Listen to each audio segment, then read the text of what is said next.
गेली काही दिवस संपूर्ण महाराष्ट्रभर पावसाने धुमाकूळ घातलाय। कोल्हापूर जिल्ह्यामध्ये पावसाची सततधार चालू असून प्रशासनाने या जिल्ह्याला ऑरेंज अलर्ट दिला आहे।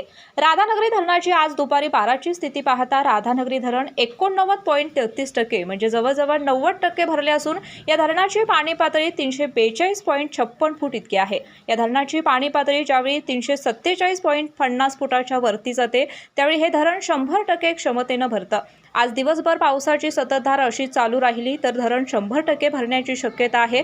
या धरणामध्ये आजचा पाणीसाठा 7443.99 दशलक्ष घनफूट असून आज अखेर 2554 मिलीमीटर पावसाची नोंद झाली आहे। सध्या धरणाच्या विद्युतगृहातून 1500 क्युसेक इतका पाण्याचा विसर्ग चालू आहे। केके न्यूजसाठी प्रतिनिधी मिलिंद कांबळे।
अशाच नवनवीन अपडेट पाहण्यासाठी आमच्या केके न्यूज चॅनेलला सबस्क्राइब करा।